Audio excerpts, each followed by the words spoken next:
we have like a little long, like a blade, like a ceremonial blade. That's here. cool.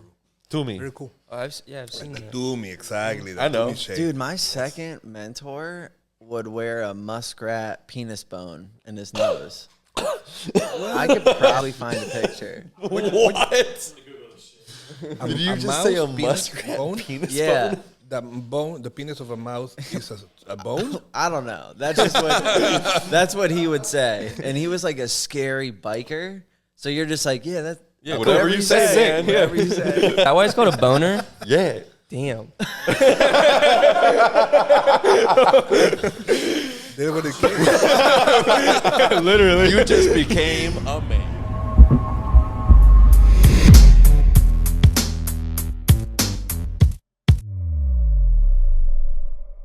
You're live? Awesome. In Spanish. Not happening. We play the no. All right. You won't even try? No. Look, you're doing it right now. I'm gonna embarrass myself trying to pronounce his name, man. Let's not. You can pronounce it however you like. It's good. It's good. All right, we good? All right. Thank you guys for joining us on today's episode of Unemployable Podcast. Today we have a super special guest with us, Stefano Alcantara. Thank you for joining us, man. It's a pleasure to have you on today. Thank you very much for inviting me, guys. How do you do with on the name? He did okay. Okay, yeah. I think I did it better when I was Were you trying practicing earlier. in your head? Yeah, and then I Before fucked you it said up. it out loud? Yeah. I psyched myself out a little bit. Nice, man. Yeah, thank you so much for coming down. You grew up in Peru? I grew up in Peru. So what was the time frame? Like how long? Born and raised until 30 years old. Oh, I moved nice. to the United States. So Florida. tattooing started in Peru. Yes. What was that like? Was like there was nothing there. Okay. It was nothing. Literally no tattoo shops. Nothing. Nowhere to buy anything. No internet at the time. Yeah. So the first time that I was knowing about tattoos, it was by a magazine I bought in a flea market.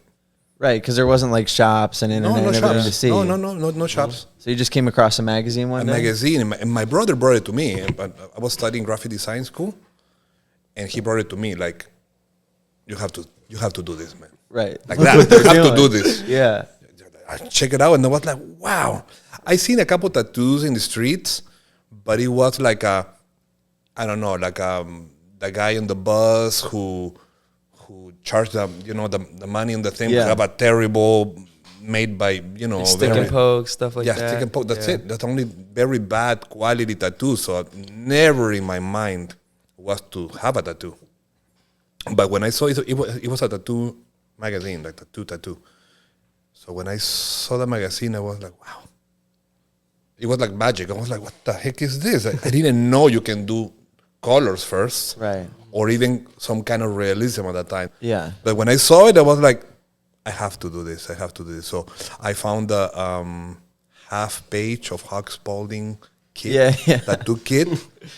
And I told my dad, I was like, that I need this. I want this. But I was like, no, no way. Yeah, I was in Peru. I was in Peru. It was like a 1-800 something, whatever. Right. How old were you? I was 17. Okay. 18, Yeah. 17. Dad, I need this. I need this. Yeah. And I told my dad, okay, you buy it for me, but I pay you back the Of course. Of course. My dad was like, okay. With interest, yeah. Whatever. And he did it. Nice. I think he did it because, not because he wanted me to tattoo or anything like that. I think because I asked him, I was going to do something later on. I think he only did it because, I want to ask him. I didn't ask him that ever. Yeah. He did it because he want to know if I go through with my word saying that I was going to give him the money back, every penny, you know? Right. And I said, okay, and you give me the money back, okay. So I have a box. I remember I was doing tattoos for $15 with my friends or stuff like that. You know, very. Oh, so you got the case. I got the kit. And then how do you know how to use it? With the magazine. Oh, it like that. Okay, yeah. But with the magazine, and also it came with a book. It was A to Z of tattooing. All right. Yeah. Black and white, very simple drawings, and they told you how to put your paper towel here in the two fingers, and stuff very old school, do the outline first, and you have to shade in a round way. I didn't know English either, so I was only looking at the pictures. Yeah. So with that thing, It's like IKEA. You're like, yeah, literally like Yeah. IKEA. I built the machine. The needles were like, the needle was here and the bar was right here. Right. For a year, I used it upside down. right. Yeah. How do I know?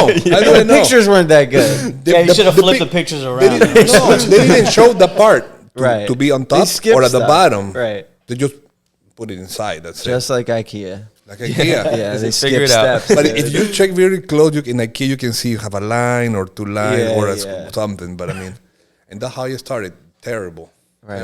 Terrible. First terrible tattoos. Do you still talk to your friends who you did it to? Like, I do they- do. How are they holding up? I tattoos? covered up a few of them. That's history, man. That's your history you just covered up. Some of them want to keep them. Some of them say, let me fix that shit, Yeah. man. Let me fix this, Please, I man." can't have my name on that. I never want them to keep it. I always just want to cover it. Yeah. There's like once in a while, usually it's like a really, really bad one that I think it's just funny that they have that. So I don't Yes. want to cover that. Yeah, you know? me either. I think it's like Yeah. have their value that way, you know? Yeah. I seen a few customers also that have like a Ed Hardy tattoo or something. Yeah. It's like, never cover it, man. Right. Never You can't. cover it, man. No. Yeah, that's history right there. Yeah.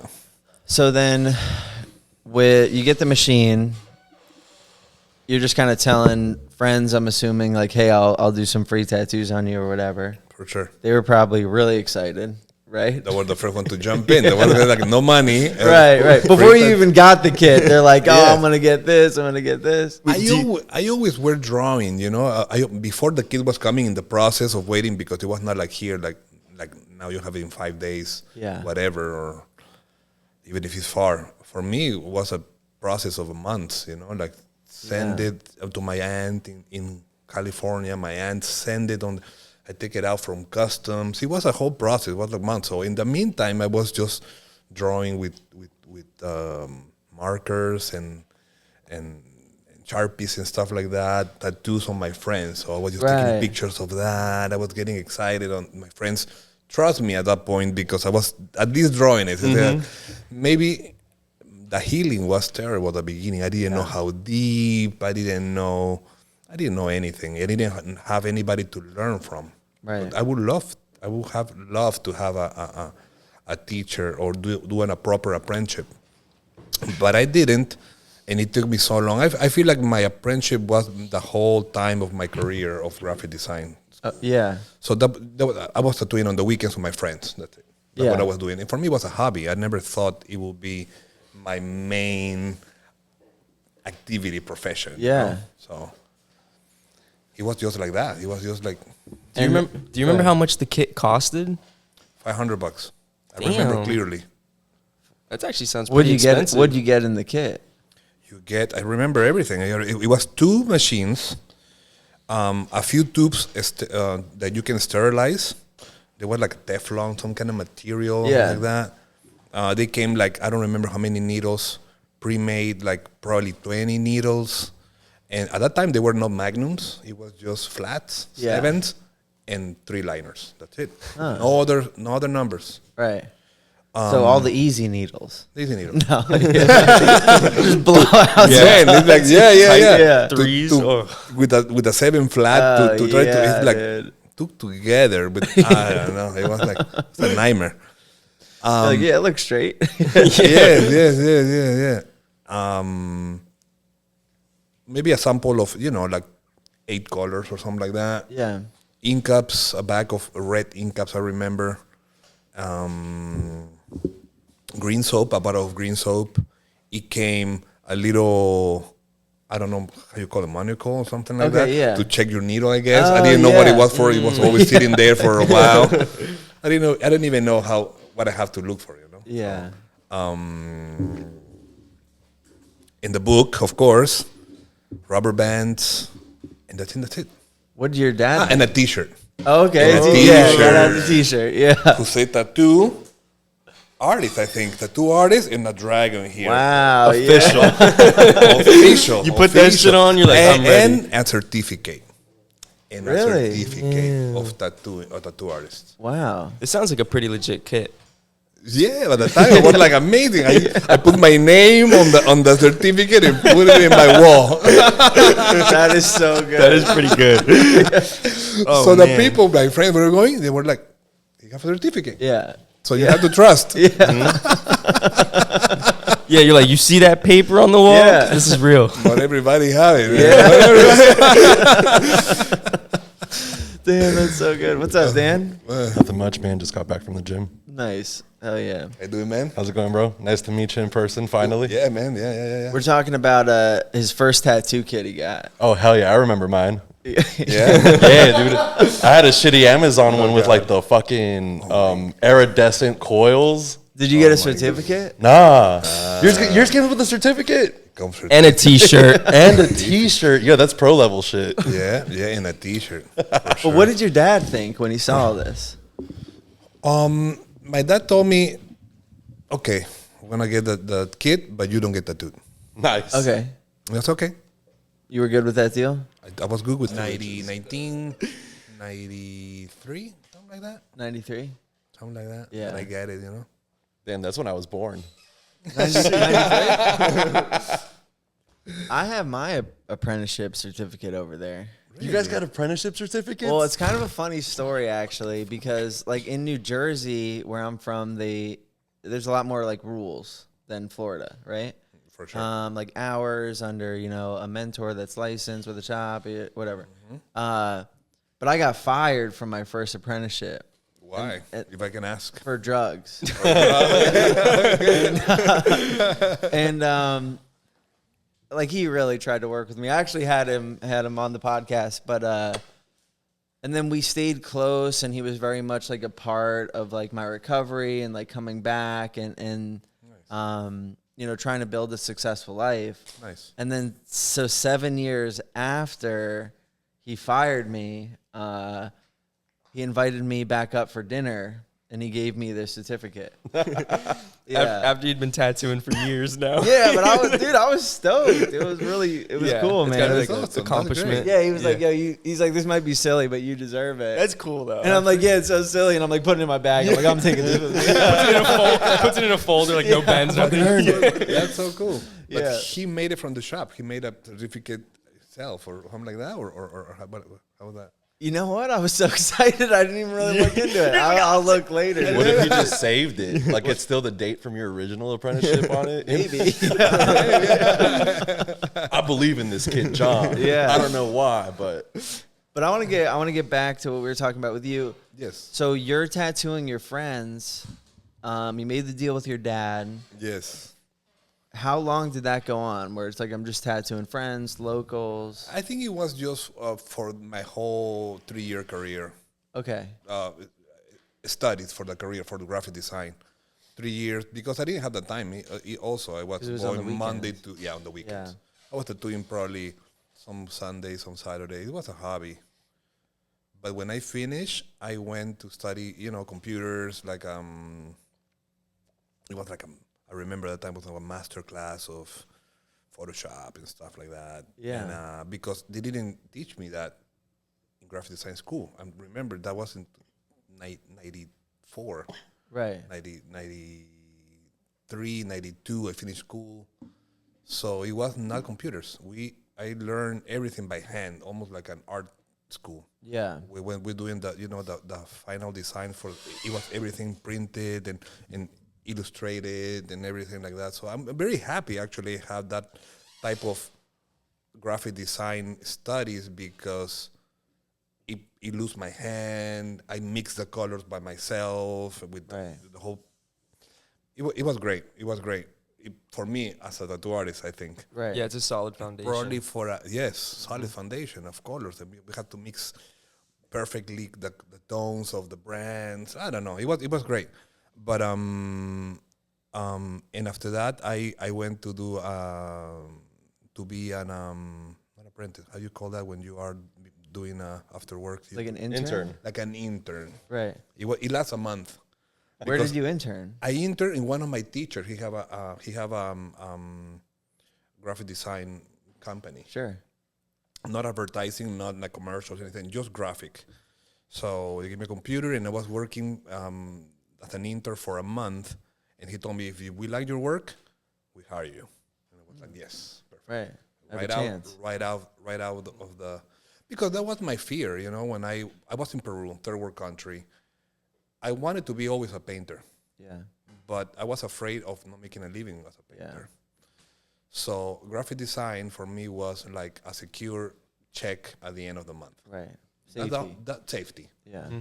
I was 18, 17 years old. So I was like, okay, in my country at that time, it was very unsecure. Probably starting in the 90s, where we changed presidents, start to be an intern war in Peru, where I grew up in school with bombs. Yeah. And it was not now that I see it, I feel it was more insecure than what I was feeling as a kid. Well, it's all you knew as a kid. Yeah, it was like right? it was worse than you thought. I was not too worried. I don't know why. I was not worried. This is just the way it is. Just trying to sling tags. Ignorance is bliss, bro. Bliss. Yeah, I went back to Colombia this year, and I felt the same way. I was like, hey, weren't there soldiers in the park when we were kids? What happened to those? And they're like, oh, we don't need those anymore. What do you mean we needed those? Yes. No, the people armed. Man, it was like bombs, like literally like in the middle of the city, Yeah. My cousin brother, he have a bomb like half a block from him, from the house, and that's how we grew up. But we didn't know any better. That was our life. So who's gonna be thinking to buy a painting? In that situation, The people putting the bombs in the ground. Yeah, probably them. I don't know.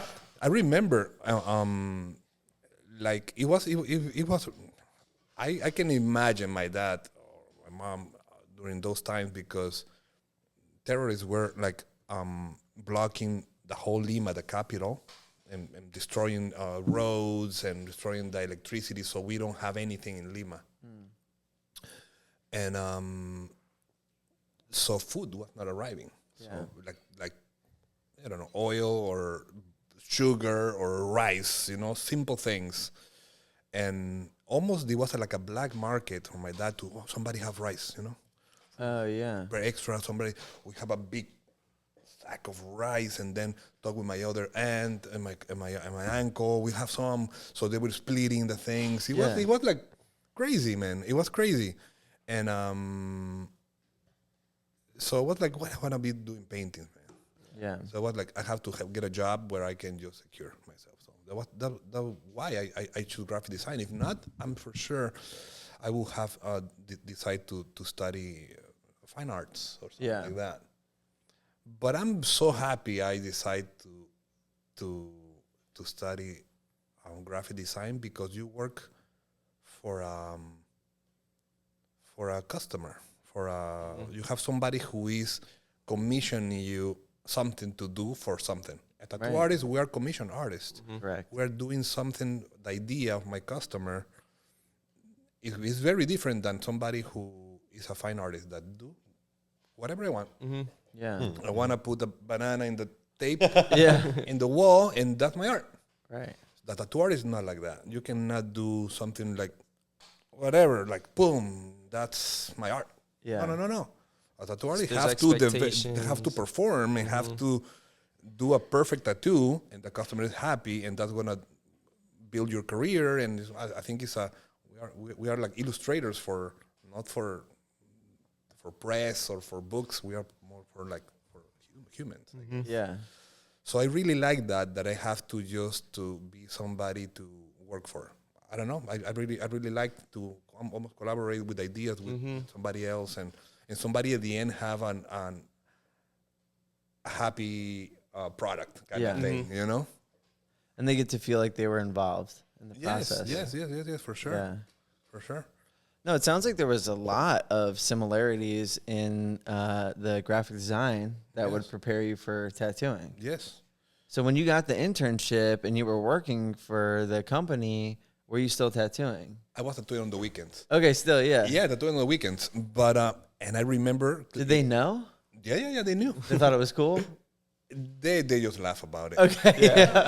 Because, I want to tell you the story because there was a key in the story. Okay. He finished the first one. I'm always very I believe in words of people. If you say, whatever, I'm going to do this, I believe you that you want to do that thing. If you don't do it, you don't have a word. Right. Integrity. Integrity. I'm very into that. I'm not much on contracts or something like that. But you tell me that, I believe you. And if I tell you something, for sure, I die before I break that, what I told you, So he told me that if after a month he would like my work, he would hire me. Yeah. I believe that. So the month came, boom. And I was like, okay. So the next day, we're going to talk about this. You know, you want to hire me or not? He said, we really want you to stay. We'd like to work, but probably we need you to we don't want to hire you yet, maybe a couple more months or whatever. So but you told me, don't tell me then. So in the first place, in the first place, don't tell me that. Tell me 3 months, and I believe you 3 months. Yeah. But tell me 1 month, and then you change it for 3. I was like, and I already knew that if I didn't get hired, I would open a tattoo shop. Oh, okay. So that was plan B. So I'm glad they didn't hire me. Yeah. That was the best thing. Did you leave that day? Did I leave that day? Oh, nice. Did I leave that day? Yeah.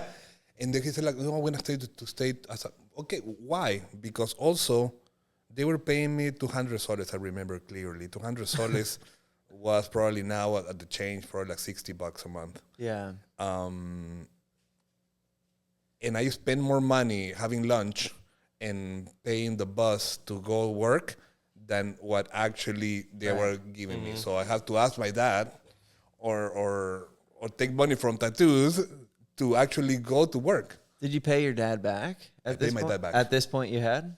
What do you mean? At this point, yes. Yeah, nice. I did. I did in the first year. Cool. In the first year. Wait, so how long were you tattooing before you got the internship at the... Yeah, I would say 3 years. Okay. 2.5 years, maybe 2.5 years, I would say. Something like that. So since you paid your dad back, were you allowed to get tattoos? Yes. The deal was done? I think so. That's what I took it as. No, because I got tattooed before I started tattooing. Yeah. I just got tattooed, man. I was I'm getting tattooed, and then I told my dad afterwards. Right. So at this time, who were you getting tattooed by? There was a guy who tattooed in his house in Peru. Yeah. His name is Ramon. He still tattoos. He lives in Switzerland now, I think. Or Sweden, sorry. He lives in Sweden now. He's a great tattoo artist, a good friend of mine now. And yeah, he tattooed at his house. He tattooed me in his room. Was he good? Were you like, wow, he does really good tattoos? Yes. Like someone to look up to. Yes, for sure. I didn't tattoo at all. Right. So I got tattooed and it hurt so much. Yeah. What'd you get? I got Max Cavalera. I don't know, you guys know who is Max Cavalera. He's the singer of Sepultura at the time. Okay. So he have here a very dark face of Jesus. Not evil, but I mean dark and... Yeah. Black metal Jesus. Black metal Jesus. Yeah, like a black metal Jesus. So my favorite band was Sepultura at the time. Probably one of my favorite bands, even now also. But, and I really like how it looks here. But I didn't want to do it in my forearm because I thought, no forearms. Yeah. No forearms. It just hide it by the t-shirt at the time, Very hidden. And I got it in my, I add a couple things. I put like a color, like a sunrise or something, color, whatever. I painted that in my wall later on. Oh, yeah. I was so happy with the image, It was very high contrast, almost like the Che Guevara kind of style, black and white. Right. Not like shading or anything. So I brought them and designed to him like this. That's what I want. And they said, oh my God, yeah, cool. I said, you drew it? Yeah, I drew it. Yeah. So I got it. That was my first tattoo. It's already covered, Yeah. Already covered. I was in between, at that time I was in Catholic school. So Jesus and whatever, I'm not religious anymore. But at that time I was at the edge, I like, some metal and some underground tattoos and stuff like that. But also, I think that beginning process of getting your first tattoos is so interesting because it's all so new. Like even when I get clients and it's their first tattoo, I'm like, how did you come to this idea? You know, because for us, like it's so different. We just look at it all day, every day. It kind of becomes just about aesthetic. Correct. Yeah. You know, and then a new client or like us when we got our first tattoos, we're pulling from different areas. For sure. Like I know I was pulling from like street art and like graffiti and like things I was seeing. 100%. You know, bands I was listening to. Different senses. Album covers. Album covers. All day. Yeah, Idols. For everything. Sure. You know, like, oh, my friend has this. The singer has this. It's different. Because now for me, it's like only like things I see on Instagram or, you know, and That's I'm like, crazy. I literally got stopped yesterday in the store and somebody was like, how do you like come up with ideas for your tattoos? And I was like, the first one's the toughest one, man. Like after you get the first one usually has there's meaning. so much pressure. Yeah, it's your only one. Yeah, and he was talking, he's like, oh, I want to get tattooed. I just don't know what I want to get for my first one. I was like, yo, it's so easy after the first one, man. Yeah. Like all that pressure's gone. I was like, yeah, 100%. my first couple ones have meaning.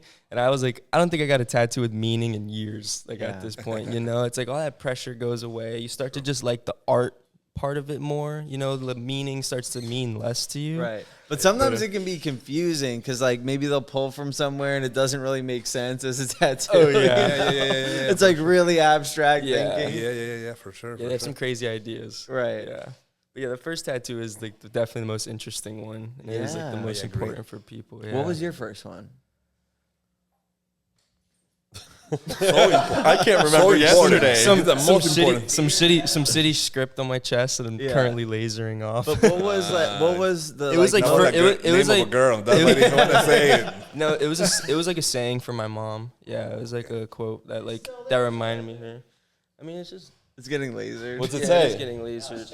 With pain comes strength. I got it like when she Nice. had gotten cancer, but What was yeah, it your was like thought process? Like, did you feel that pressure you're talking about? yeah, Or- for sure. You're like, man, like I really want this to mean something. I don't know. I was like underage getting tattoos. yeah. That was like my one thing for my mom. Like, Yeah. oh, it means something. You know, I'm not just getting random shit tattooed on me. But Yeah. like, I feel like after you get that, you're like, oh, I need a skull now or something cool. You know, like You're like, I never went for the meaningful tattoo. that's what I'm saying. Like, because I got tattooed so young, I just got it out the way. And I then, got, like, I got tattooed pretty young. My I got first tattooed at, big like, piece, I was 16, like, 17. first big piece, I was like, skull. Hell yeah. Skull cathedral. Like, give me it. Like, And you got a know? sick one.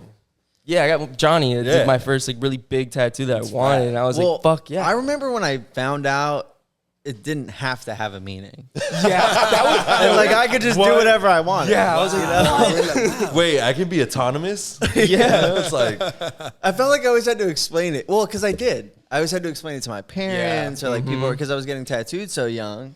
You know, and then I why was are like you 18. getting this? What and age do you get your first tattoo? I think 15, 14 or 15. And like it was stick and pokes and like rehabs and jail. What You know was what I it? mean? What? what was it? So I got like a question mark. I got one Anonymous. one I can't say on here. And then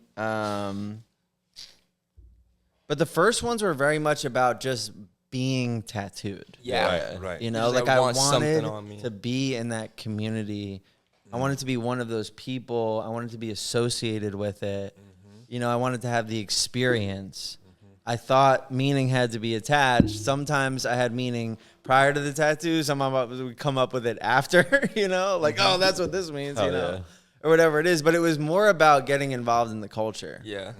I don't think my like child brain worked, maybe was conscious of that, but that's what it was. You have know? like that self-revelation when you find out they don't have to have meaning. Yeah. Like you see a design, the artist is like, you want that? And you're like, I could get that? Yeah. Like, it doesn't mean anything, but I could get that. Like, yeah. And it's like, ah, this is cool. You guys remember the first time you ever saw a tattooed person and you were like, I think that's what I want to be.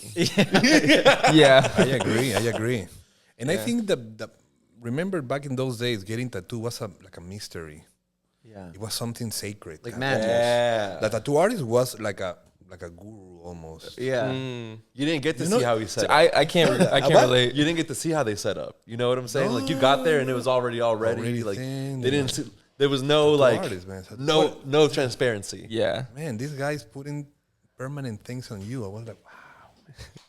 Right. What's going on? Now everybody buying Amazon things. Yeah. I was about to say, I'm younger, so like I grew up in a time where they're definitely more acceptable. Like I grew up, my older brother had them already. So like I was born into a world where they were already like a big thing, you know, like magazines were huge. Just everyone I knew was tattooed. My teachers had tattoos. Like, that's like the type of world I grew up in. So it's cool to see like, you know, like that, like how everyone else's intro to it's so different. So different.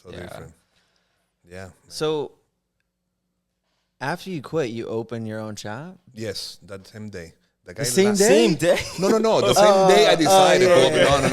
No. You were ready, dude. Next door. Just in case I had a plan. No, I mean, that was when it was just the plan A and plan B. That's it. I didn't have another plan. So I told the guy, okay, well, you told me you didn't hire me, so I'm going to open my tattoo shop. The guy laughed. Yeah. The guy laughed. It was like, people get tattooed? Right. I said like, yes, people get tattooed.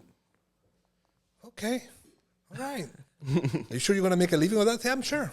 Yeah. I make more than where you are like in the whole month. I make more in one day. So I was like, just like that. Really? Oh, I didn't know that. I was like, yeah, no, you're paying me. But I'm glad I didn't get hired, you know? Yeah. Sometimes I'm a true believer of when something bad happened to you, it's because something better is coming. Always. Yeah. Even in my worst rock bottom things in my life, I'm excited. I try to have the mentality that I'm excited what else is gonna come, because everything cannot go on the hill the whole time. Yeah. So at that moment, it was a mix of feelings, and I told him, and later on, I found him in a bar in Peru, and I was there. And he recognized me, you know, after 2 years or 3 years or whatever. He's like, hey man, I was putting advertising on the radios. I was putting on sponsoring concerts in Peru, because one of the beginnings I was coming from graphic design and advertising, so I was blasting advertising in Peru. So everybody who were interested in art or tattoos, they knew about my shop. Yeah. So the guy said, like, man, you actually made it, man. I was like, yes. Yeah. Man, I didn't know you were going to. I said, like, beer. I didn't understand, and I now understand. They said, but I didn't understand at the moment. So super nice guy. Nice guy, yeah. Remember when you used to make fun of me? Yes. Bro. I told him, you laugh at me. So sorry. Go ahead. I was gonna say like how long after they told you that they weren't gonna hire you did you get that shop opened? Yeah. Not too long. Actually, I was looking already for thank you so much. Thank you. For locations, and it actually was like a couple blocks from my house. Nice. So probably right away I rented, probably in a month. I opened the shop. Yeah. Was that process difficult? It was not difficult. Okay. It was no. I don't think even now is a regulation for tattooing in Peru. Right. It was You just don't like, need a hey, I want license. this spot. Who owns the spot? Let me see if I can get it. The only regulation you have by districts is you can open a tattoo shop, but a tattoo artist itself is not like a license. Right. Is tattooing like a traditional thing over there? Like, is it like it's Incans, right? Incans are in Peru. Is that the natives? Incas, yeah. Is that like a thing of the Incan culture? Do you know? Yes, it is. It was not popular. It was not like a Maori or people. You know, even now they have that. No, it's not like that. But when I was studying a little bit of history of tattooing, we have the oldest tattoo human in the North America, Central America, and South America. It's in Peru. Yeah. It's in Peru. It's called La Señora de Cao. It is a female that have 2 sleeves tattooed. Oh, wow. Rad. 2 sleeve tattoo. Rad. Yeah. Woman. So amazing. Yeah, she's And a badass. you can find it on the museum and everything. Yeah. They call it also the las manos tatuadas. They have it separate from the body now. They have two hands like that, all tattooed and everything. They use it for a couple of conventions as a poster too. Somebody drew it, a woman like that with the tattoos. They were very, very bold lines, like snakes and some lines around. We're ornate, you know. Yeah, like ornamental stuff. Yeah.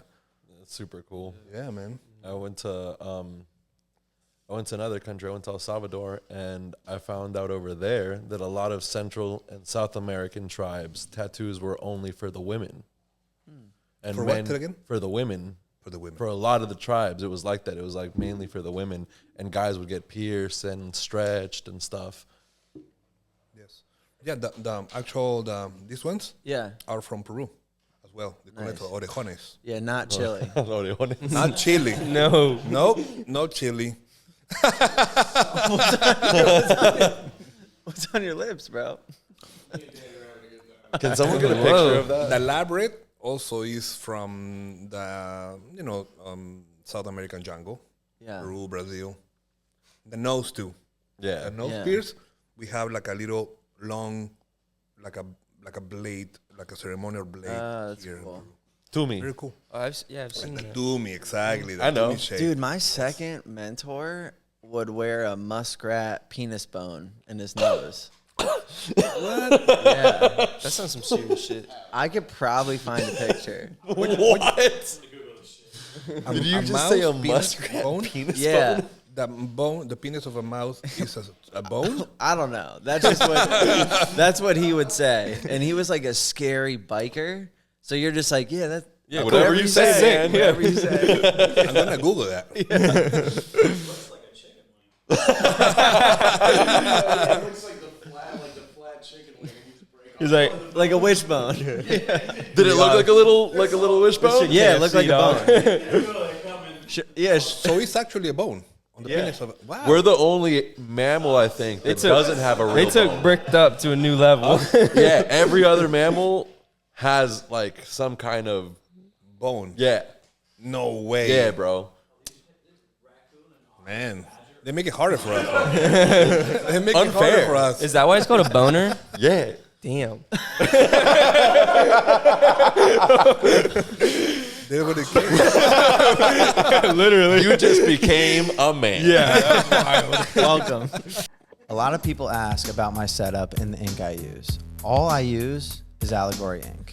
We have the white, the black, and the ultra black. This is my total setup right here. Get yours at allegoryink.com. We got a discount code for you, unemployable, for 20% off all their ink. Again, allegoryink.com. I went to Chile with my brother. My brother is a singer of metal bands. And we play in Chile. And I went, one of the metal bands were playing, the one who invited my brother, he owned a piercing shop, I remember. So there was like a gallery, minimal thing, like a circular, I remember. And all full of tattoo shops in Chile, Santiago. Cool. It was cool. It was great. I'm telling you, like, probably that was, I don't know, maybe 2000, early 2000, 2001 or something like that. I've seen a couple places like that where they have just a bunch of shops, a bunch of piercing going on, Like and it seems to coexist pretty nicely. It's just like that's where you go. Yeah. Like if you want to get something. And That's done. Argentina is the same. Yeah. On street, yes. Full street, full of tattoo shops. Yeah. Yeah, it's the hub. So random question, man. What's your brother's band name? Right now, he have a band that is called Serial Asesino. Serial killer. Serial killer. Hell yeah. Well, it will be, serial killer. Translated perfectly, but it will be killer cereal. Delicious. Serial Asesino. The best cereal you've ever had. He's the singer of the band right now. He's like a new metal band, Cool. very heavy, very strong. You have another bands that you've been evolving and finishing and continuing, but right now he's the singer of that band. Awesome. Nice. You're really big into music, right? Say it again. You're really big into music. Like I love music. yeah. Yes. I saw you like worked for Maluma a couple times. Yes. Pretty cool. Yeah.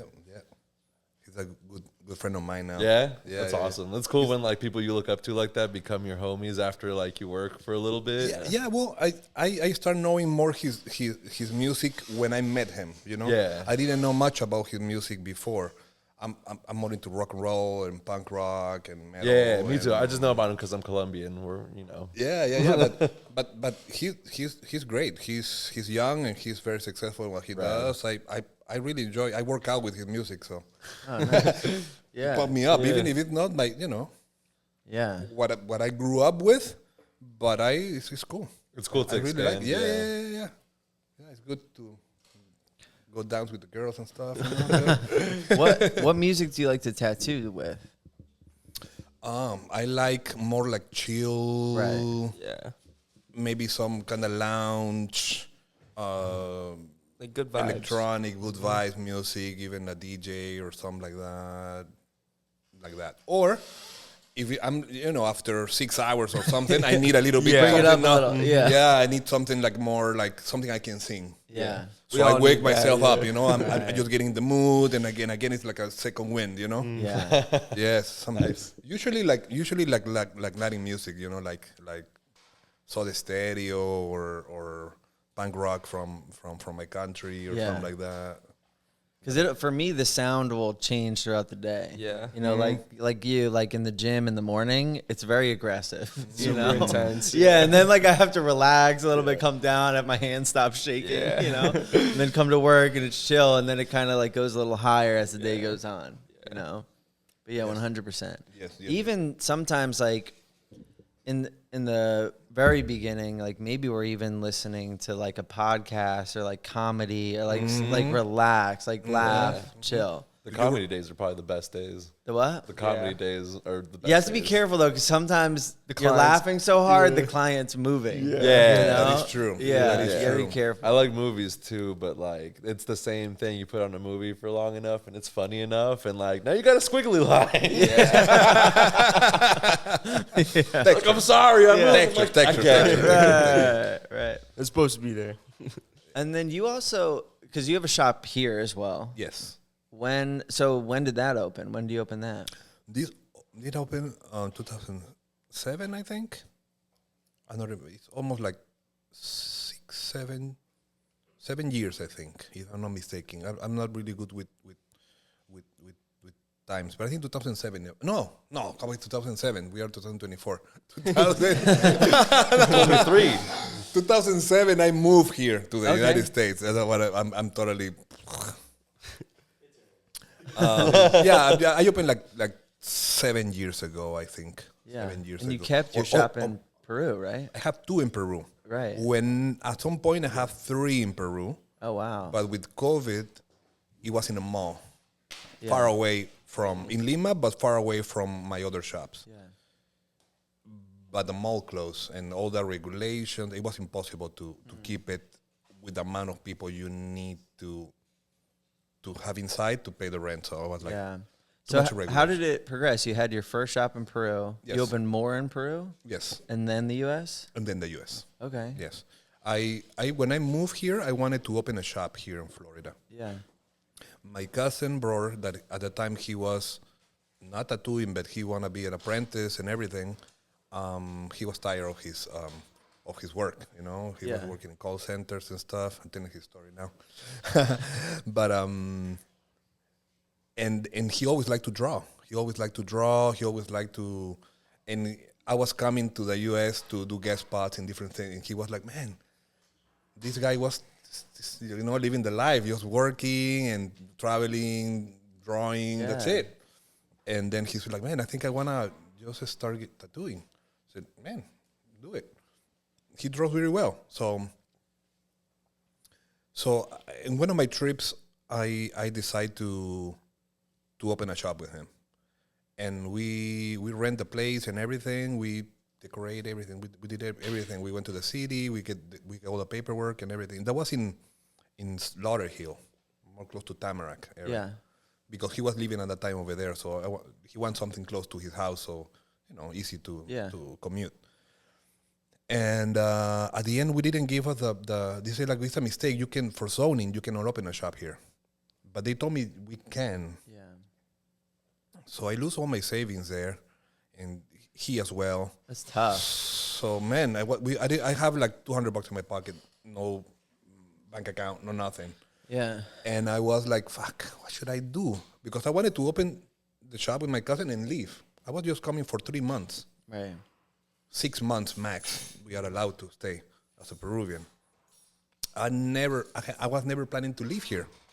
That was crazy. I was like, and I didn't have money, I didn't have shop, I didn't have nothing. I was like, fuck, I cannot go back to my country, everything gone, everything like a loser, you know? Yeah. So I decided to do a guest spot in New York with my friend's shop, and I met another friend of mine now, Tony Romel. He have a tattoo magazine, Tattoo Society. He offered me, do you want to do the Philly convention?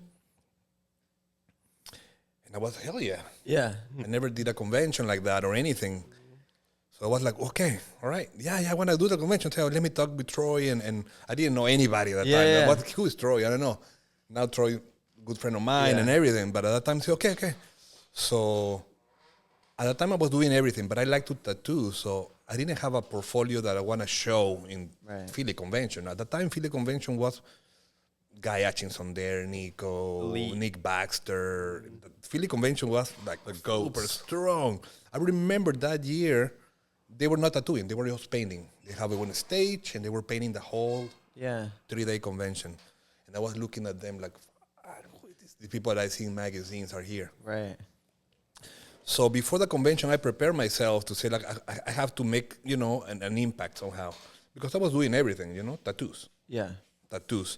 But I was really interested in doing realism. So I tattoo my friends here, a couple tattoo artist friends, that I tattoo color portraits. I did 4 color portraits. I didn't have portfolio. So I just print them I bought in Walgreens or Michael's, a frame, and I print them in a A4 size. Yeah. And I put them there, put some cards of one of the tattoos I did, and that was my portfolio, color portraits, and I start from there. I and that was at your booth? At my booth. Yeah. Yeah. So people, you do color portraits? Yes, I do color portraits. I just did 4. Yeah. But people didn't know how many. Yeah. They thought they would be the best ones, that I want to show, I didn't have more than that. The rest, they were like, I was doing anything, tribals and whatever. But I want to create, this type of stuff. I want people to ask me to do that. Yeah. So that's what you show. that's what I show. Yeah. Exactly. Like us. Like how it what we works do today. now. Yeah, we already know now, but not back in those days, I guess. I don't even remember I like to talk. I don't even know where I was going with this, but Well, you're at your first show. I won Best of Show. Oh, nice. I won Best of Wow. Show, and I was like, "What? Who is this guy? It's a Peruvian guy." So I remember Chris Benekan at the time. He worked for Brandon Bond in All or Nothing. Right. At that time, All or Nothing was a strong shop. It was, I don't know, Joshua Carlton. He was there. Who else was there? I don't remember. Josh Woods was there. It was a strong. The first one were doing videos on tattooing. Yeah. Cool video with music and with themes and movies, things, whatever. And they offered me a job there. But also they offered me a job at Last Rites in New York City. Yeah. And I was more like Sepultura, Pantera, Paul Wood was doing tours with them. That I didn't understand how a tattoo artist can do a tour with musicians. Now I understand that he would have like a small convention kind of thing, like a few tattoo artists going outside in the almost like in the merch area, right? In concerts and stuff like that. And I was like, had to go to New York City. That's to work so for this smart. Guy. What? Traveling with the band? Yeah, dude. Too late. Yes, it's like he called it Tattoo the Earth. It was the name of the convention. Tattoo the Earth.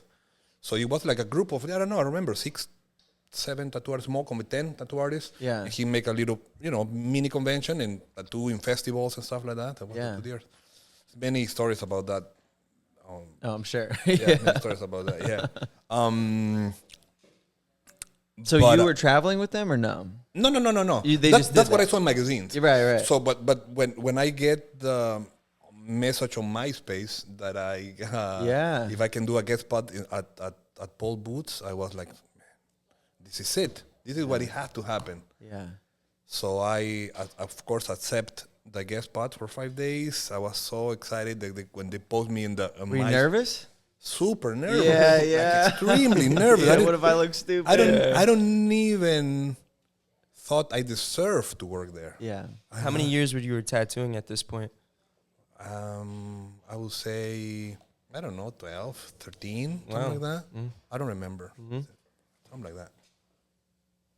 Still a decent, long time still. Yeah, but Yeah. I was in Yeah. South America. I was not. Right. It was different.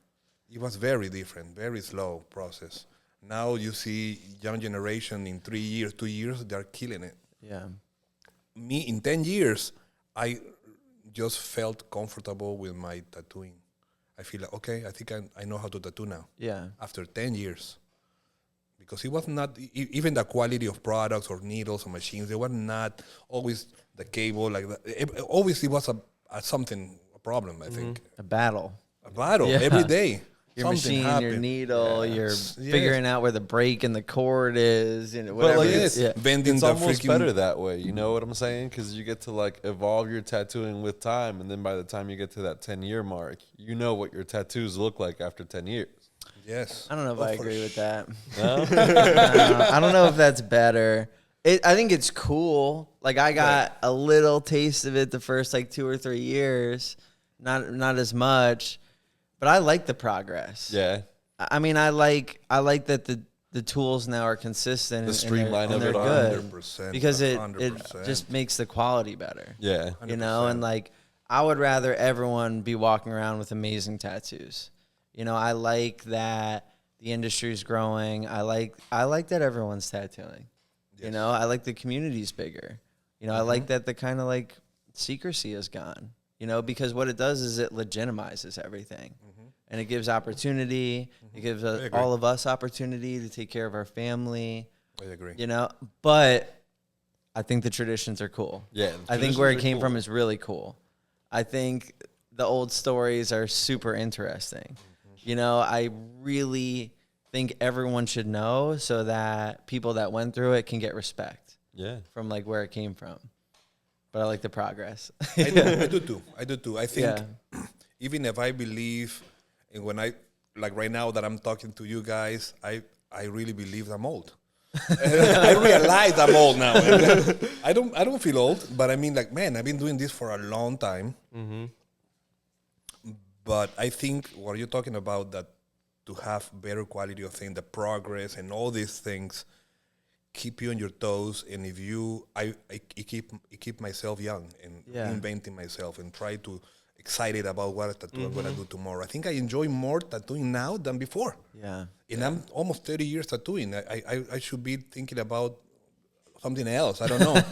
I thought I would be retired by the time. Right. But I'm like, my God, so many good tattoos that I want to do, and I didn't do it yet. So I remember when I like first started, I would think things like, man, it'd be so cool if I could say I'd been tattooing for 10 years or 20.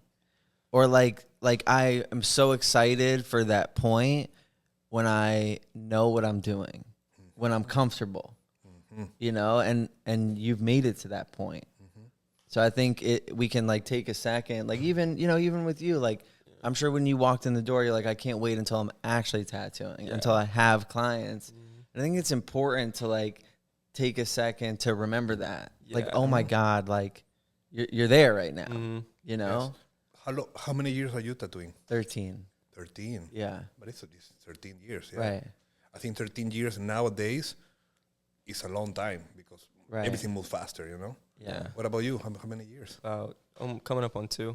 On 2. Yeah. Fresh. Baby boy. You've been tattooing longer than I've been alive.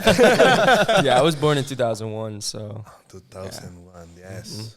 yeah. So I'm in like I got thrown into a completely different industry than both of you guys. You know, like That's beautiful. I think it's amazing. I wish I born like you when everything was like so out there. Yeah, all the information's at the touch of a fingertip. You know, yes, all yes, the social media. I think what's helped me the most and younger tattooers is like with the internet, I've seen what can be done with tattoos, you know, and you see the possibilities and like you just have so much more access to products now. Like whatever I need for my tattooing, I can get it at the push of a button now, you know.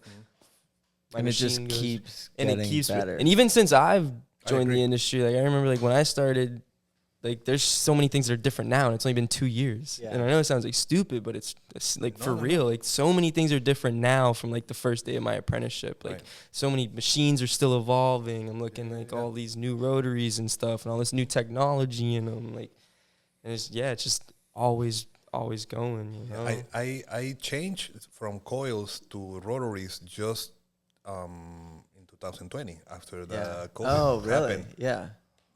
I think my last tattoo before COVID was with a rotary. Gaston from FK went to my shop and he's like, man, I want you to try this machine. Just try it. And I was like stubborn, coil, loyal to the coil, blah, blah, blah, blah, blah, blah. Coils are better. And man, and I tried the machine, not having a cord or a full pedal. It was like, wow. And it is super easy to maneuver and so convenient are to you using travel. now? Say it again? What machine are you using now? I used the same one he gave it to me that day. I'm very old school like that. I use the flux. And I don't know. Maybe it's my old school mentality that when I like a machine, I keep it. It doesn't matter. I don't need 10. I just need one. Yeah. Well, that's what it was because each machine had like a personality, you know? So if you found it, it was kind of rare, right? And like I'll still do that today with the rotaries, and people are like, "Dude, they're all the same," or like whatever. And I'm like, "No, this is one. better. This one." Have something. Yeah, Yes, like yes, even though Cam uses the same exact machine as me, Yours is better. in my head, mine's better. They don't know. You know. I agree 100%. Yeah. I'm like, no, this makes this weird noise that mine doesn't make. Yeah. It vibrates a funny. But little bit I more. get that because I fought the iPad really hard. I didn't want to go to the iPad I don't use when iPad. when it came out, and it I took saw me like, that you still hand stencil stuff, which is awesome. I don't. I bought the iPad. The Yeah. Pro, the biggest one. Yeah. You have to. Everybody in the shop use it, and I'm like, okay, I have to use it. You know, this too faster. yeah, I cannot do it, man. Yeah. I use my laptop for things for Photoshop. Graphic designer. yeah, I yeah. cannot. You know, the Photoshop is way superior than Procreate. Agreed. Right. So, and If I you know how to know use how it. to use it with my eyes closed. So Yeah. Yeah. Yeah. There's a bigger I maybe get an it, old I man. get it, Maybe I an get it. old man. You know. No, I believe too. I think there's a bigger learning curve with Photoshop, but it's 100% a superior. It is, and, tool. and now it's evolving. You have AI now in Photoshop now. So, Yeah. I don't Do you know. like the AI? Say it again? Do you like the AI? I like the AI. Yes, I like the AI. I think it's a cool split between people that do and don't. You know, I do like it. that's cool. Yeah, I like the AI. I Me do too, like it. Yeah, we're all firm supporters of Yeah. AI in this shop. Yes, Yeah. I like it. I like seeing what other people create in the AI. Yeah. Yes. And Dude, like your I'll- client that like comes with the pieces ready. Yo, some of my clients design their tattoo in AI and send it to me, It's amazing. and I'm like, yeah, this is perfect, actually. I was like, I'll do this. Yeah. Yeah. Because, like, I know it's amazing. unique. I know it's exactly what they want. That's amazing. And as long as, like, I think it looks cool, I'm like, Right. yeah, let's do Fits it. your 0%. style. Yeah. Fits your, Yeah, man, I said you tattoo it how you want to Amazing. tattoo, and it's like that's the collab. Yeah, I even 0% have chance one of client redraws. that like he started doing it, and I was like, "Oh, I'm gonna like change it a little bit, but that's cool in your clothes." And then in the chair, he was asking me questions as to why I'm changing it. You know, and I might say something like, "Oh, you have to change the aspect ratio, you know, because we're doing these panels. I need a longer image." Exactly. You know, I explained to him like body flow because we're doing faces. Now he does it perfect. Like Yeah, he like he's took the time to amazing. learn how to design his own tattoos. That's rad. amazing. Yeah, yeah, Man, yeah. You should make a video of how to teach clients how to create their own designs. That would be every customer would love that. And, Yeah. and make our life easier. It weeds out that whole design problem. Right, then I'll teach them how to do a stencil and put it on themselves. Do my setup for Let me know when I'm ready. I'll just come. That's to your family members, you know. Yeah. Oh man. That's funny. Yeah, and it just keeps going. It keeps evolving. I mean, I've seen it in my time. I'm sure you've seen it even more in your time. Speaking of evolving, with having opening a shop here in U.S., how is that different to opening a shop or having your shops in Peru?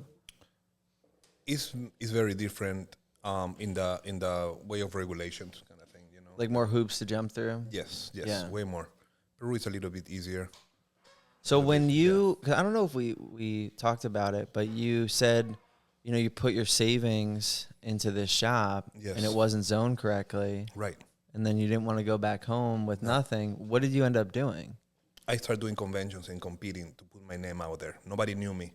Okay, so now you're advertising yourself, you're marketing, you're making some money. Yes. Then where'd you go? And then I got I went to New York City. I got the job at Last Rights. Right.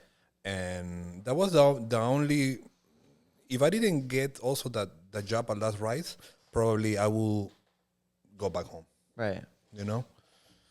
So, but I got the invitation and I was so happy, man. I was like, wow, fuck. And you still owned your own shops back home, right? Yes. Yeah, Okay. I never closed them. My brother take care of one of them and one of my best friends take care of the other one. So there's It's trust, family. Yes, it's also partner, my partner there. So, right. I'd Well, it's rather be that way. It's like you said, like something bad happens, something better's coming. Just be Yes. patient. Because if I really think about it, I think if I would have opened the shop at the first place here in Florida when I just arrived, I became more like a business owner of tattoo shops. Yeah. And I believe at that time, my work was not getting better. Yeah. It was getting worse. I'm completely honest. I think I have 2-3 shops. I have a great life in Peru. I have, everything was fine. I don't need anything else. Going to the gym in the morning. I was having I was great, but I was losing the passion of art. Yeah.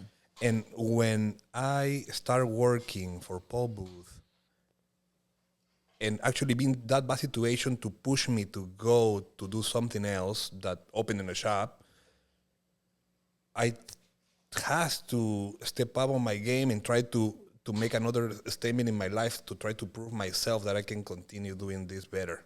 Yeah. And it was the best thing that can happen to me that I was not a business owner for the first time. Yeah. Man, my work raised. I was talking with my girl at that time.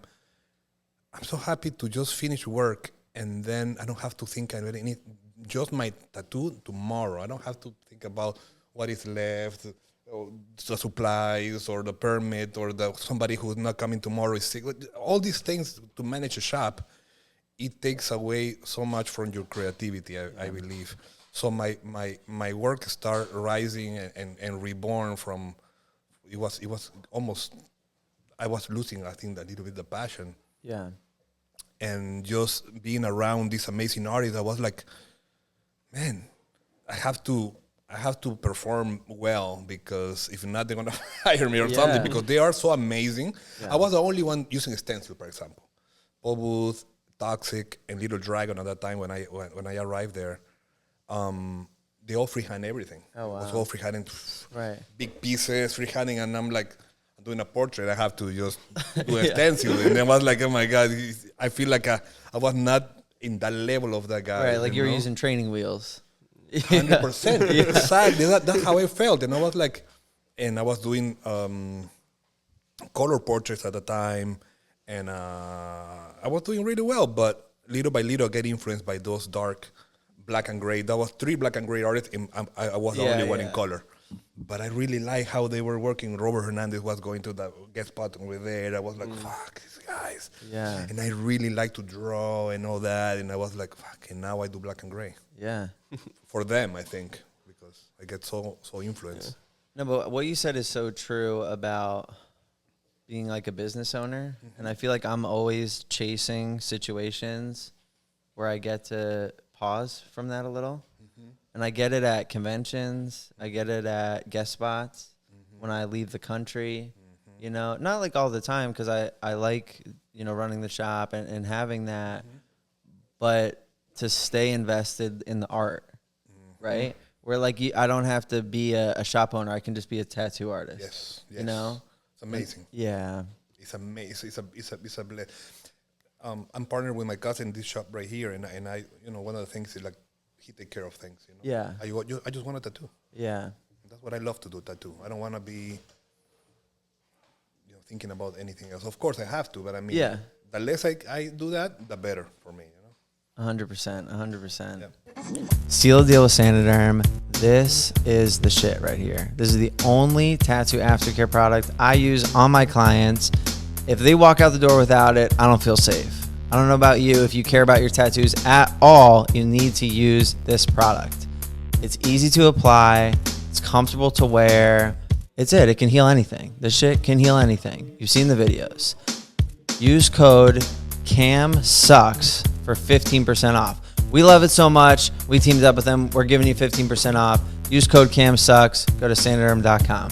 A lot of conventions. I was every weekend in a convention.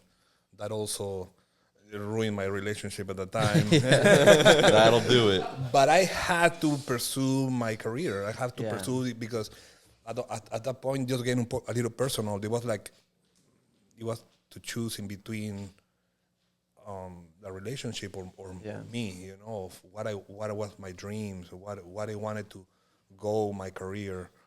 So I think I was married with my career, man. Yeah. I was in love of drawing and painting, tattooing. So that's what I choose that. Yeah. Hey, preaching to the choir. I mean, me too. And it's made, you know, other things in life difficult. And for a while, it took a while for me to accept that that's who I was. And then just be honest with other people. 100%. You know? And like, I like routine. I kind of like that a whole next year is planned out. It makes things very simple.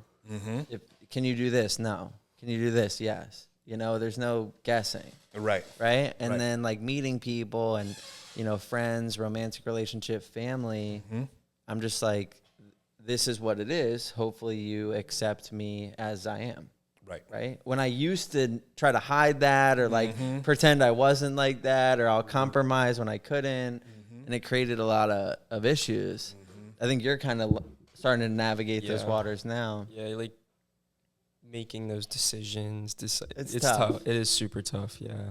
Right. Yeah, and I'm at that point where it's like I love my job and I will put anything and everything above it, but I'm at the part where I'm struggling to be upfront about it. Like, Well, because I saw the people who I thought were the best, and I was like, well, what do they do? yeah, They do this. Well, I'm afraid if I don't do that, I won't have a chance at being one of the or best. more. Right. Right. Or more. Yeah. Like, that's the baseline. Yeah, like I have Get to do there at and then least do that. more. Yeah, and then still keep pushing. Right. You know? Yeah. But really what it comes back to is because tattooing is so important, right? Yeah. To me, to you. To me You too. have to have like Right. that genuine care and passion for it. you Right. know? And when I see that in others, I feel like I understand that person. And then I want to like be friends with them because I'm like, you get it. Yeah, I agree. There's so I'm few not going to say people- something and yeah. you think I'm crazy. You know what I mean? Yeah, so few people get it. Yeah. Yeah. And I want to add something to that because I met another people in other fields, not in tattooing, Yeah. but for example, I have a very good friends in the culinary industry, for example, best in the world, chefs, and they all think the same. You have to be a little bit too passionate. You have to be What you obsessed. love, obsessed. Yeah. That's the word. You have to be obsessed to be the best in whatever you do, or at least to do the best your capabilities are, to reach your maximum. You know, I'm not saying the best because nobody's the best, and the Right, best probably is every year is another the best. But Every I mean, day, maybe. my best, yes, Yeah. my best version. You have to be obsessed with that. You cannot, you know, like, it's not. It will be a shame to not reach that point in your life with your potential, you know, and die. And you didn't give the time to that. You didn't because you were doing something else. You know, Right. what I don't know. What it's also every person have, you know, the different. I don't know, like goals. You know, what do you want? What is your happiness? You know. Right. My happiness is for me to create as much art as I can. Yeah. I swear, I have so much images in my brain that I would love to have been already done. I don't have the time to do that, but little by little I'm doing it. I'm thinking. I love to paint, so my free time or whatever I plan paintings and stuff like that, and that's how my brain works. Right. Visual all the time. And we were talking a little about conventions, and I don't want to skip over it, but now you're involved in conventions. Yes. So which ones? How did that start? I mean, obviously you were doing a lot of them. You probably liked it. Yes. Yes. I've been doing a lot. Before I used to do more conventions. Before COVID, Right. I used to do every weekend a convention. Yeah. Every weekend a convention, and sometimes overseas, every continent. You didn't get tired? So exhausted. Yeah. Exhausted. So you just loved it? You're like, I'm going to keep going? I loved it, but at the beginning I was doing it because there were countries I never been. Sure. Excited. Yeah. Boom. But when they invited another year for the same country, you are like, oh, maybe go or I don't go. It's important to go. I go. Yeah. Next year, maybe I don't go this year, You're like, that was a lot of work. That was a lot of playing time. A lot of playing time. Yeah. And I think also I like to be at the shop. I like to be more like drive from my house to the shop. Go home to your bed after. To my bed after. Convention is like suitcases. Right. Banners Did I in the forget morning, to so dress? done. Yeah. Oh, man. The person talks in another language and I hope he's happy. Oh, my God. Yeah. Great times to know the city, stay a couple days after. I love that. I love to get inspired by other countries, cultures, and stuff like that. But when COVID came, it was the best thing for me to relax. I don't have to go anywhere. It actually was a great reset for me in my mind. And now it's starting to be again. I'm starting to travel again, and I'm like, I'm gonna try to next year to do less. Okay. I want to try to stay more here. But when they invite me to a country I've never been, I can't say no. Yeah, you can't say no to that. Yeah. I was just in Lithuania. Remis invited me to go to a convention, and I didn't know anything about Lithuania. And now I love the country. It's beautiful. Nice. And amazing. It was for a convention, For you a said? convention. It was for a convention. How was it? How was the feel? How were the clients? The clients were great. A couple clients were not like very English, didn't speak well English, but Remis translate and I have an image and so just do your thing. So they were super cool. Yeah. Very, very laid back. The convention was very well organized, good quality of artists, small, but everything was amazing, man. It was great. I kind of like tattooing people with the language barrier because it keeps things simple. Simple. You know? It's true. Like, I'm like, what do you want? It's true. They're like, castle. All right, I got you. Yeah. And then I'm Castle. like, do you, okay, good. I'm like, cool. Like, I'm done. And they're like, it's like, bye. Do you fluctuate your prices with where you go? Do you ever like lower or raise them, or do you kind of just keep like a broad? Okay. Solid. Yes, that's a great question. Yeah, it's It's a great question because I used to be stubborn that I should keep my same rate everywhere. And I was because I was not charging that much, I think, but little by little I started raising my prices until, because I got faster. Yeah. I was charging by the hour. Sure, yeah. And if I charge it by the hour, I knock a piece in like 4 hours. And if I was charging very little, I was getting cheaper and making less money anyways. And then I started charging flat rates. And as much demand that I have in waiting list, I want to shorten the demand. So that means if I have, I don't know, as I said before, 2 years. Actually, that was an advice that Bang Bang told me. We have a dinner sometimes in New York, and we were having this conversation every year. And it was, he always asked me, how much is your rate? Yeah. And how long is your waiting list? And I'm like, that much. Okay, it's time to raise your prices. Yeah, not enough. Because you're never gonna, 2 years, imagine, you're never gonna do that 2 years. Right. How many people is that? It's like 700 people waiting. Right. By the time you reach that, the guy already got tattooed. They maybe don't want to have a kid or whatever. It's not realistic. What's the point? The only important thing is that you have a tattoo the next day. Yeah. That's it. Doesn't matter if you have a year or 3 months or the only important thing is that tomorrow you have an appointment. That's it. It's no different than that. You cannot do 5 in one day. A big piece, of course. So anyways, okay, write your prices. No, I cannot write my prices, man. I was so afraid because who I am, you know? Yeah. Write your prices, man, because I charge that much. And okay, these 2 years, you want just a year and a half. You want to lose a little bit of those. They cannot afford that. It's okay. It's okay. So I raised my prices, $50 or whatever now, from $250 to $300. Right. And I was okay. It worked out really well. I was making a little bit more money, and I can be more relaxed a little bit, Next year, how much is your rate? $300. Like, and how long is we release? A year and a half. Okay. $400, man. 400? No, man. 400. He said double down. How it can? No. Yeah. 400, man. Yeah. I told my assistant, Tanya, from now on, it's 400 every email who arrives. Are you sure? Yes. Okay. But I keep my older rate to my older clients. Yes. Yeah. Grandfather. That's how you take care of them. Yeah. Yes. Right. So the newer ones pay the new rate. And like that. And I move like this. So, okay, make the story short because I went completely different away from the actual question. And when I was racing, and I was traveling to, Europe, South America, and people were paying. But when I was raising the prices, less customers from another countries that is not United States. We have a different economy here than other Europe or South America. Yeah. And I start to get, barely feeling my 3 days. Yeah. Sometimes just 2 days. And I'm like, okay, so what should I do? And in the later times, I was like, a lot of emails, but you put the price and then that's it. End of the conversation. Yeah. And so at this point, going to the question is like, I want a tattoo when I'm in a convention. Yeah. I want a tattoo, man. So in this last trip that I had, I want to apply that. Yeah. I'm recently doing that. Because in Peru, even if it's a third world country, I charge the same as here. Because I'm very known there. It's a completely unique scenario. Yeah. And it's that 1% everywhere in the world, Yeah.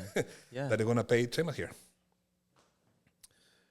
But now that I went to Lithuania, I told my friend, like, man, I'm going to just post days and whatever. I want to charge what people charge, what you charge there. Yeah. Like a good tattoo artist charge there. Yep. That's it. That's what I charge. That's smart. That's what I was doing too, because it's confusing, So I'll reach out to either friends or big artists out there, and I'll be, hey, what do you charge? Or even if I do a guest spot, I'll be like, what do you charge? I'll just match that. You know what I mean? Because I don't want to I don't want to come off like that American. You know what I mean? and two, I want to tattoo people. And I want, the whole point of me going there is to fit in with the culture, not stand out. Yeah. Right. And and by doing that, I feel like it really increased my experience. When that started happening, clients started being like, let me take you out on the town tonight. Let me take you out to dinner. Right. And that's priceless. 100%. Right? Priceless. 100%. And now, when I go to those countries, I text the clients hey, are you going to be around? I want to hang out. Yeah. Not even artists, clients. Yeah. I had such a good night, when we went out after your tattoo. That's even cooler, man. I think, because tattooers, we get along with tattooers, but to get along with your clients outside of the shop, dude, that's crazy. Dude, and it's the best. Because you go there and you don't speak the language, and then you have a client that does. Right. And then you get to skip all the tourist shit. And they show you the real shit. Yeah. Oh, I it's agree. the best. Amazing. I do think it's really cool, the relationship that you have with Bang Bang, and how you guys had that the conversations about raising your prices, not just because it's cool to have homies in the industry or whatever in the same area as you, but just because you guys are together raising that standard of quality, but also having everybody around you understand that hey, this quality is attainable at this price, not just price gouging South Florida. Miami, we know. I tattooed in Miami. It's a nightmare there. Everyone's like chopping each other's prices, and nobody's like it's just killing the scene down there. I agree, and I think that's happening not only in Miami. Yeah. It's happening in New York too. Oh yeah, it's like yeah. bleeding out. Yeah, Because so many people from other countries that I just amazed to charge that much, they're charging even the half. Yeah. And it's high quality. Yeah. yeah. They are like killers. Yeah. They're charging half of what I charge. Which makes sense because you got all the immigrants. It's like immigrant hubs. Like here, we get a lot of Cubans, and like the Cubans are amazing artists, bro. When they get here, you know, Yes, the owner of 90 Miles, for example, he's one of like the best painters I've ever seen. The guy's so good. He used to forge paintings, and one of his like forged paintings is in the museum. Like, hey, this is a forged, like one of the best forges ever. Yeah. What Dude, is that's sorry. Like a copy. Like a copy. Chiaos, piratas, Pirata. piratas. Wow. Yeah, but we have, I mean, I'm not going to say their names, but you guys know, we have a bunch of guest artists from other countries, and they'll hit me up and they'll be like, hey, can I like come guest spot? I'm like, yeah, of course. They're like, yeah, I want to buy a house, so I'm going to come to US for like a month, you know, or like stuff like that. Or like whoever, but it's almost like they come here just to make like a lot and then go back and That's so good. Yeah. I asked him to tattoo me, and I was like, yo, what are your rates? He's like, for you, since you got me that scar, $3,000. And I was like, what? He's like, no, I'm kidding. You're my boy, $2,000. I was like, what? Yeah, they get real comfortable because they come here and we're like, yeah, you should charge like $2,000 to $3,000 a day, and they're like, no, and then their second trip they're like $4,000. Yeah, double the fuck down. Yeah. I hope you guys are enjoying this episode of the Unemployable Podcast. We have the Unemployable t-shirt. It's okay.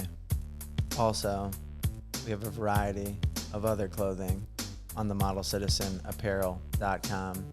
You can even use discount code CAMSUCKS for 10% off. Why are you guys standing behind me? All right. Thank you guys. Yeah, sorry, that was so weird. There's more people over here than I expected. Thank you guys for joining us on today's episode of Unemployable Podcast. Stefano, thank you again for joining us, man. Thank you so honestly, much. Thank you, pleasure John. for me. Appreciate it. I have a literal legend sitting in front of me. This is honestly crazy. So yeah, huge thanks for coming on today and sharing your knowledge and stuff and your story. Thank you very much. It was very comfortable talking to you guys. That's Fuck awesome. yeah, that's awesome, Yeah. man. We love to hear that. We'll catch you guys next